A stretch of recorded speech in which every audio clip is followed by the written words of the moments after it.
ඔබට ඇන්සිියස් ගතියක් දුකක් හෝ අධික ලෙස පීඩාවක් දැනෙන විට ඔබ කරන පළමුදේ මොකක්ද. බොහෝ දෙනා ඒ හැඟීම ඉක්මනින් නැති කරන්න උත්සාහ කරනවා. හැබැයි බොහෝ විට ඔබ හැඟීමකට එරෙහිව සටන් කරන තරමට ඒ හැඟීම තවත් ප්‍රබල වෙනවා. ඒ වෙනුවට පෙන්ඩියවලේෂන් කියන මේ සරල සොමටික් අභ්‍යාසය ට්‍රයි කරන්න. පෙන්ඩියවලේෂන් කියන්නේ ශරීරයේ ඇති අපහසු හැඟීමක් සහ ආරක්ෂිත සූපසු හැඟීමක් අතර ඔබේ අවධානය මෘදු ලෙස ගෙනයාමයි. ස්නාවි පද්ධතියට මේ ක්‍රියාව ස්භාවිකවම කරන්න පුළුවන්. දැන් අපි මේ අභ්‍යාසය ට්‍රයි කල්ල බලමු.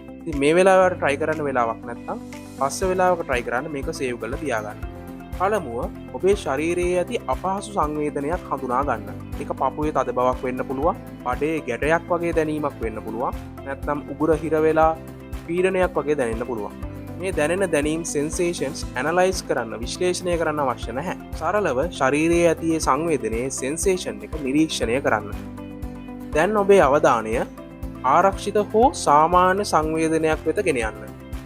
උදාහරණයක් ලෙස ඔබේ පාද බිමට ස්පර්ශ වෙන විට දැනෙන ස්වභාවය.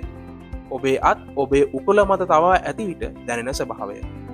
නැත්නම් ඔබ ඇඳන් ඉන්න ඇඳුම් ඔබේ ශරීරයට ස්පර්ශ වෙන විට දැනෙන ස්වභාවය. තත්පර කීපයක් එතන රැඳී සිටින්න. දැන් නැවතත් අපහසු සංවේදනය වෙත ඔබේ අවධානය ගෙන යන්න.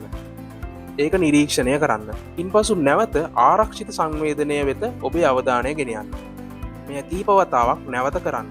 ඔරලෝසුක පෙන්ඩියුලම්මයක් වගේ එහාට මෙහාට එහාට මෙහා. මෙහි අරමුණ අපහසු හැඟීම් බලහත්කාරයෙන් නැතිකිරීම නොවේ. අරමුණ වන්නේ ඔබේ ස්නායු පද්ධතියට අපහසු හැඟීම් අත්විදිය හැකි බවත් ඒ තුළ සිර නොවී සිටිය හැකි බවත් ඉගැන්වීමයි. කාලයත් සමඟ ඔබට හැඟීම් වලින් දැනෙන දැඩි පීඩනය අඩුවෙන්න ගන්නවා.